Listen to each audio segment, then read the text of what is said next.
when I was working at Marina, I was working there doing anti-piracy, anti-smuggling. I worked for Allied Universal, but we worked with the Coast Guard. We had checkpoints we checked all the time. We checked the boats all the time. Our job was basically, it sounds fancy, but in reality it was just, we made sure that nobody was putting anything on or taking anything off of the yachts that were in the marina, because that was exclusively what we had there. It wasn't like cargo ships, it was yachts, really expensive, really big.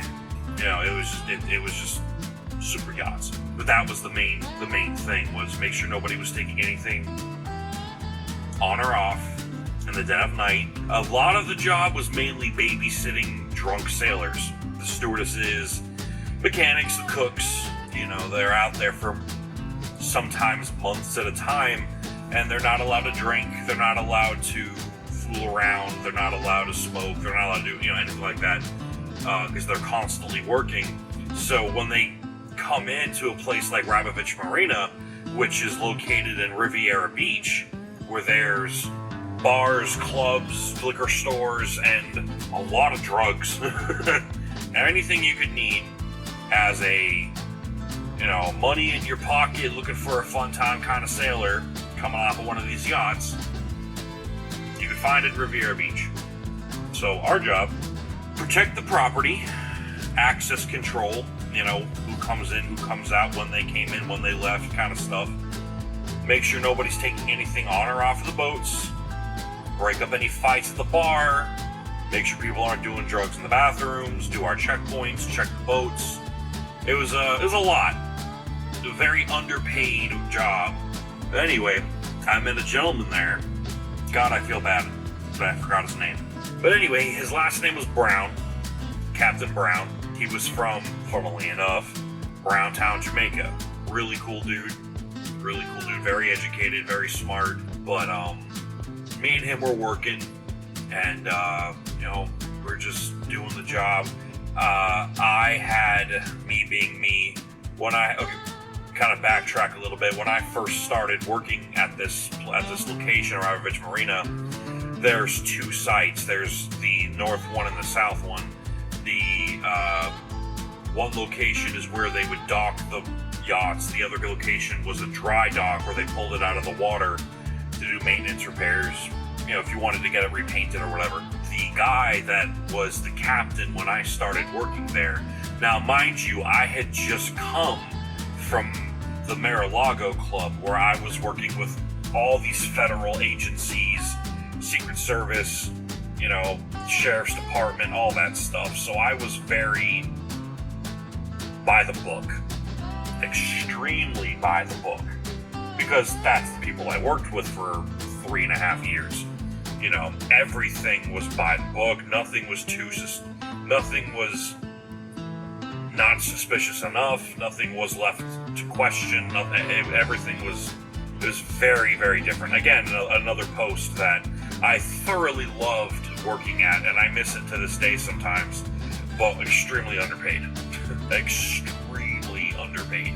Like, even the Secret Service, when they found out what we were making, were flabbergasted at how helpful we were, and how much we did, and how many hours we worked. And when they found out what our hourly rate was, they were actually pissed. But I started at Marina, and I was only there maybe 2 weeks. The guy was training me. He was a nice guy. Like, I don't have anything negative to say about him as a person, but he was horrible at the job. He was very laid back, very lazy. He often smelled of alcohol while he was at work. We were supposed to switch off. I rolled for 2 hours. Then you spend 2 hours in the gate shack, then 2 hours in the golf cart, and, back and forth, basically, to break up the monotony, so to speak. It was a graveyard shift, So you started your shift, I think it was like at 11 o'clock at night. I can't even remember. I wasn't there for extremely long. I got really bored of that post really quick. But, I'm watching him teach me, and I'm doing this, and I'm just thinking to myself, like, something's wrong. And one day I realized that he was falsifying the logbooks for the boat checks, which normally I wouldn't have cared. I really wouldn't have. Whatever. But because we report those books to the Coast Guard, I was like, okay, wait, like, you're gonna get everybody on the security team blacklisted, fired, maybe even in legal trouble, or there'll be investigations. Like, you can't, if you're bad at the job, you're bad at the job. I'll keep my mouth shut most of the time. But if you're bad at the job and you're going to risk everyone else's livelihood, I am going to say something. Call me a tattletale, call me a snitch, you can call me whatever you want. I've been called a snitch so many times. And again, I don't snitch, but if what you're doing can cost me my job, or the company could lose the post, which would make all the guards that work there lose their jobs, I will throw you under the bus myself in broad daylight in an instant. You can do what you want, but you're not going to cost me my job. And you're not going to fuck over, the 8, 10, 12, 14 other guys who work here. So I used to get called a snitch all the time, and I would look them dead in the face and be like, stop sucking at your job. Which is funny, because I almost always ended up getting promoted to management at every post I worked at, and it was because of that mentality. You lose this contract, you just put like 8 to 14 people out of business. Now they don't have a job. They might keep their job and get transferred to a different post, but even still, you just screwed up everyone's scheduling. They gotta find a new place to work, they gotta learn a whole new post, they might go a week without a paycheck, all because, you want to show up to work smelling like weed, or not answer the radio, or not do the job but write down that you did, or play on your phone instead of watching the cameras, yada yada yada. But anyway, long story short, this guy was falsifying the logbooks that we were giving to the Coast Guard about when the boats were being checked.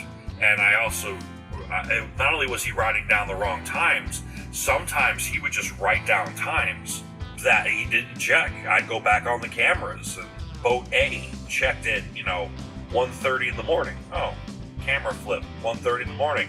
Guess who's still sitting in the gatehouse? 2:30, 4:30.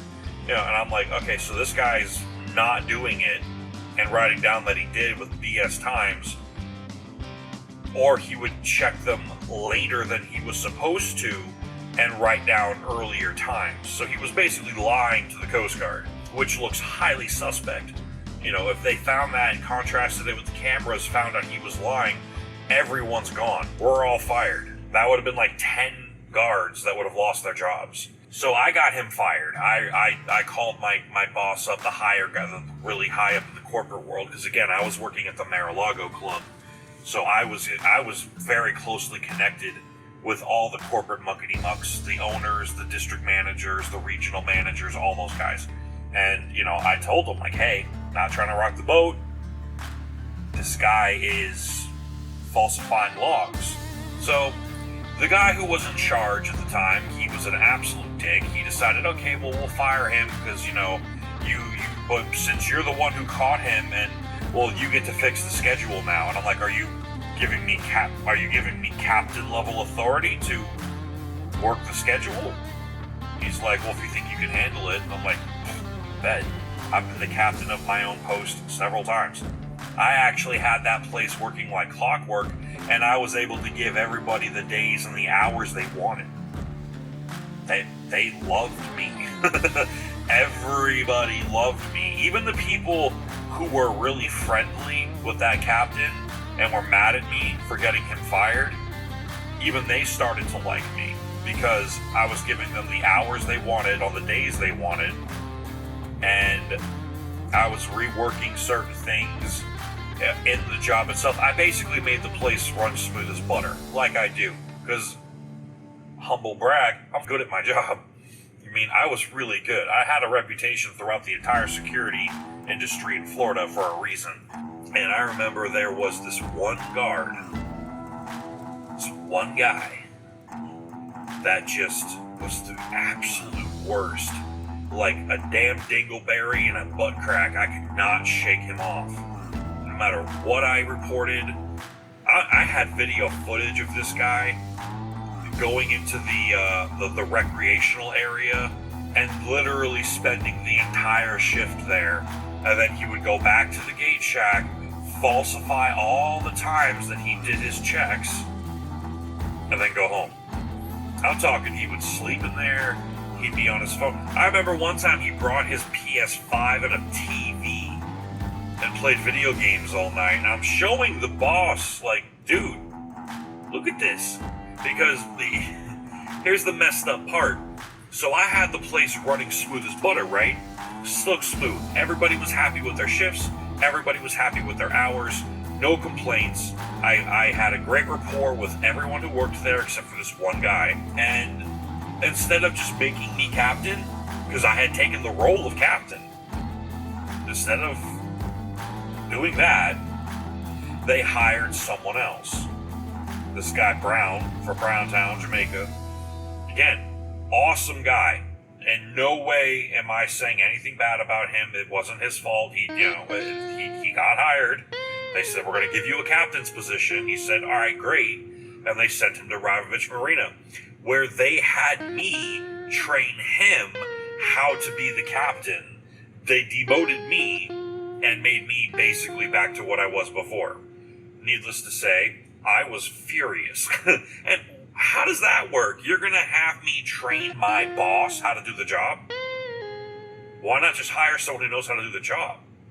You hired this guy to come to this post to run it. You made him the captain, and he doesn't know how to run anything. He doesn't know the layout of the property. He doesn't know the software we use. He doesn't know the procedures we have. He doesn't know the time frames that we do things. Nothing. I had to train my supervisor to be my supervisor. So I trained him up and all this stuff, and, you know, he basically, I was his right-hand man. Like, me and him had that mutual understanding of, he's like, look, I know you basically ran the show here. I don't want to step on toes. I just need the job. I need the pay rate. So me and him were cool. He never pulled rank on me. He never, none of that stuff. He was a really cool guy to work with. But there was this guy. Could not do the job. It was such an easy job. They even sent him to the easier post. Because there was two. There was the party post, like I said, where the boats would come in and they would dock in the marina, and there was a tiki bar and a restaurant and all the stuff for them to get turned up and do their thing. We took him out of there and put him in the place where nothing happens. There was a tiki bar there, but it was rarely used. Where all he had to do was drive around and scan his little checkpoints. And then every 2 hours he switched with the gate guard. And when you're in the gate in the middle of the night, that place was off limits. So your job was to sit in that booth and tell people, sorry, you can't come in. Easiest job on the planet. Still managed to let people in when they weren't supposed to be there. Fell asleep in the gate shack multiple times instead of watching the cameras. There was only like 5 cameras he had to watch. Well, there were more. There were a lot more, but we only really watched the 5 because we only had the one monitor. Which is funny. I remember that too. Place had like 67 cameras, and they gave us one screen, like a tiny little screen. So we just picked the 4 most important ones, and we just focused on those, and we'd flip through them. But anyway, it was goofy. So yeah, they put him there, and he, like I said, he'd bring a video game console, he'd sleep in the rec area, he'd bring his own food, you know, it was just absolute BS. And one thing that irked me the most is every once in a while, they would take him and put him at the busy post to give him some extra hours upon his request. Which again, I don't understand how he kept getting granted his requests for overtime. He never got turned down for vacation time. He never got turned down for sick leave. He never got turned down or written up for when he would just call out. I don't know who he had in his pocket, but whole bunch they have him in his pocket. Because, oh my God, he got away with murder, and no matter how much evidence I brought to the table, and it wasn't just me, there were several other guards who caught him multiple times, and they were giving me, not the captain, they were giving it to me, and I was giving it to the captain, because they liked me more as captain, so they were giving it to me, and I was providing it to the captain, like, hey, man, we need to get rid of this guy, he's gonna get us all fired. Apparently, someone got blitz drunk, absolutely destroyed in the north end at the bar, and normally we're always driving around, but if we see someone who's really up and they're trying to walk back to their yacht, because they still sleep on the yachts, they party on land, but they still sleep in their yachts, we'll usually try to keep an eye on them. In some cases, I had to literally scoop up grown men and carry them up to their boat because they were so drunk they couldn't walk. But you couldn't leave them there on the pier because somebody could trip over them, or they might roll over one too many times and land in the drink, and now they're drowning. You know, drunk people don't swim too good. This girl got absolutely destroyed, and she was trying to walk to her boat, and this guy was working that night, didn't even see her. She fell into the water, and she drowned while he was sitting in the booth, either sleeping or on his phone or whatever, and she ended up becoming a missing persons case because nobody could find her, which is horrible because she was like 22, 23 years old. You know, I mean, just a party girl, working the yacht life, you know, had a couple too many, and fast forward several years later, and I have some friends who still work at that marina. I don't really keep too much in contact with them now, but they've told me stories upon stories upon stories upon stories of people reporting a woman who looks like she fell into the water and crawled back onto the dock, walking barefoot and like a long sleeve blue blouse with like a knee, just below the knee blue mini skirt, which is what the woman was wearing when she drowned. Also, to add to the horror of the whole thing too, it was the winter time when this happened, so that water had to have been freezing. I had 4 different people that I know who worked there who had all gotten reports, stories, and in some cases they thought that they themselves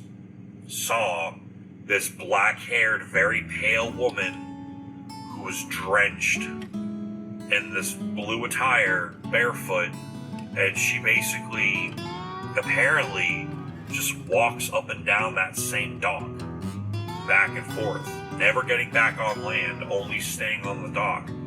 And one of the crew members of one of the boats said that he got blitz drunk one night, and he's looking in the water, and he takes his junk out. He's going to take a pee in the water because he's so drunk that he doesn't think he's going to make it back to the boat before he pees his pants. So on camera, middle of the night, but on camera, whips his junk out to pee into the water. And he said that while he was peeing in the water, he's watching the stream, he's woozing back and forth. He started to like drift a little bit, lean too far forward, and he thought for sure I'm falling in.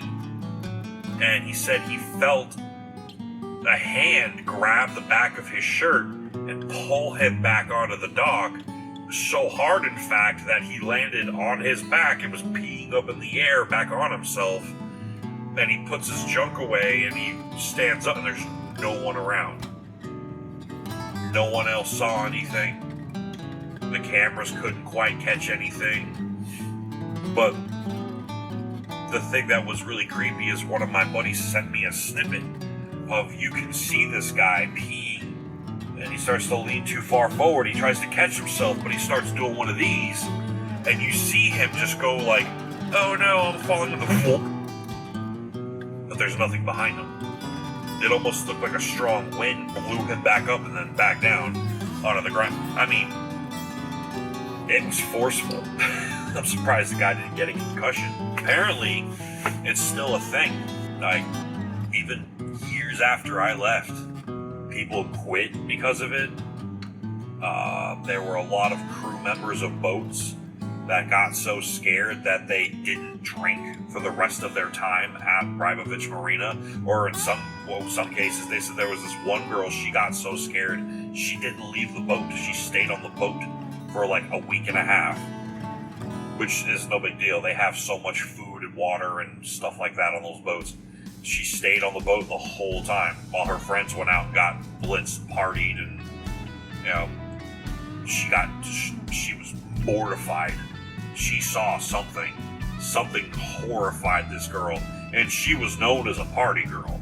So for someone who loves to hook up with random guys, get drunk, and do drugs in the bathroom, to go from that to not leaving the boat, she saw something.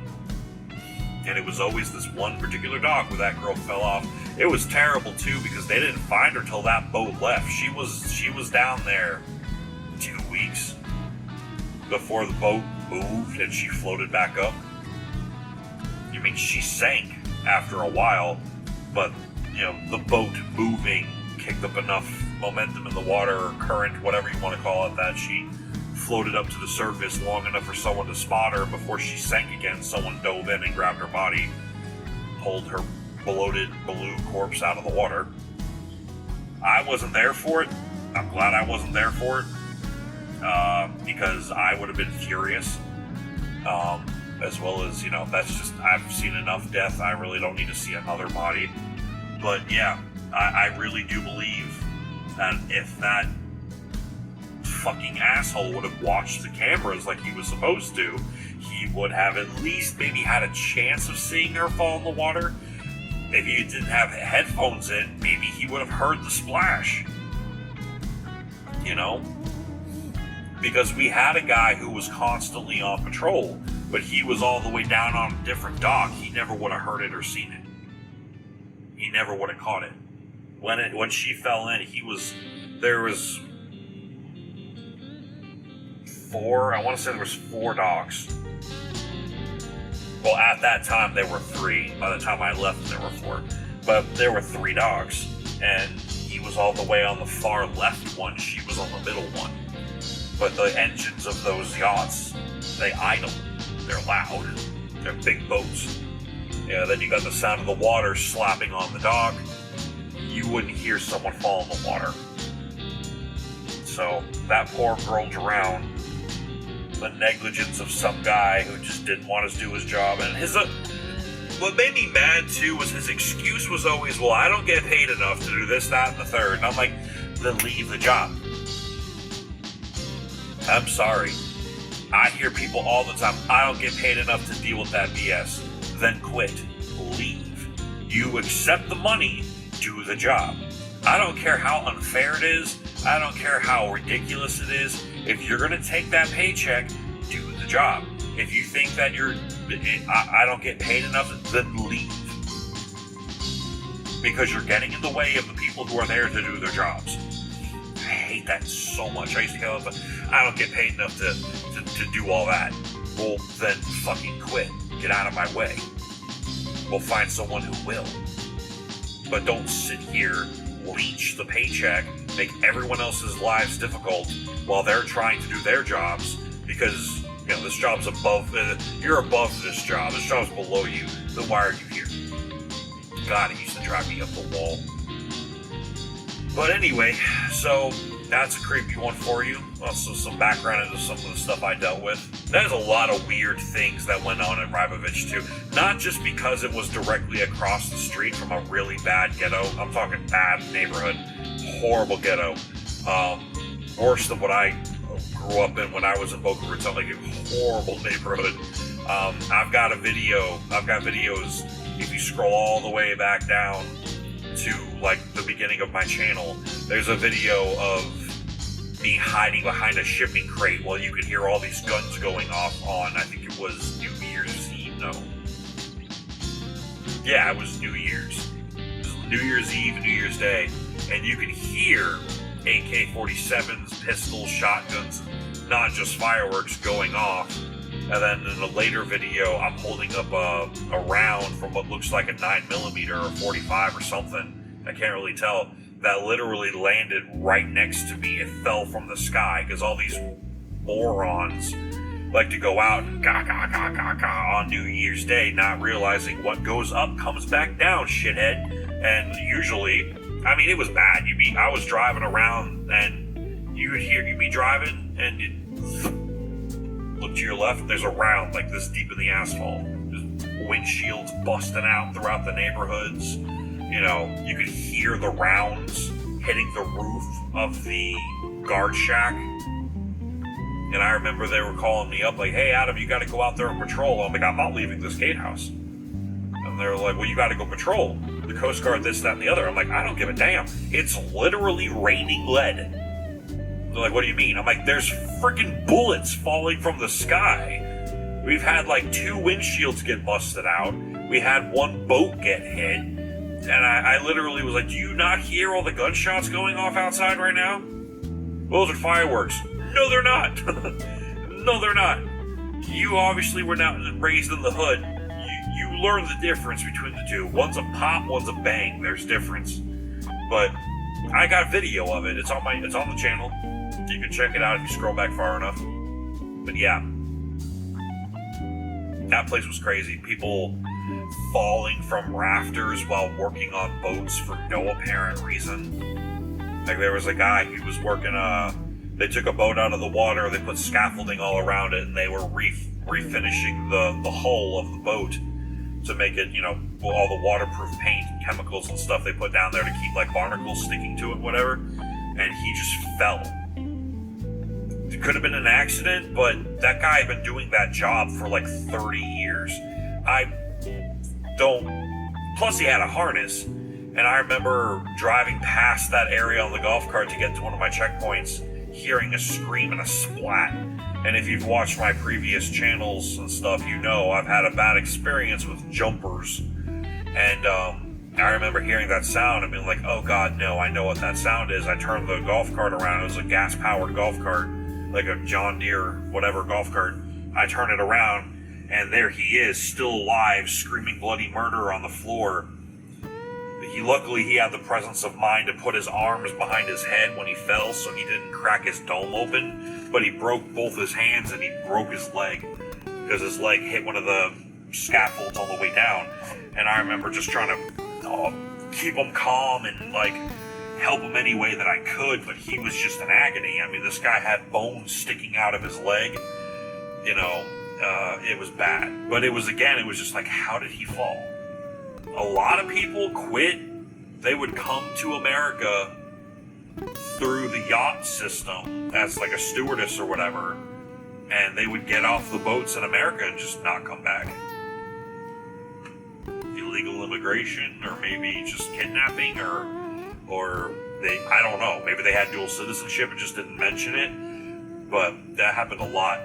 But working there was weird, man.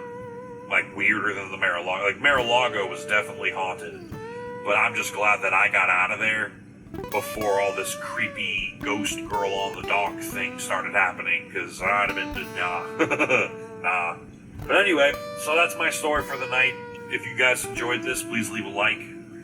If you didn't like it, please leave a comment and tell me what you didn't like, because I can't fix it if I don't know what's wrong. And if you're listening to this while you're driving, please drive safe. And if you're watching this while you're driving,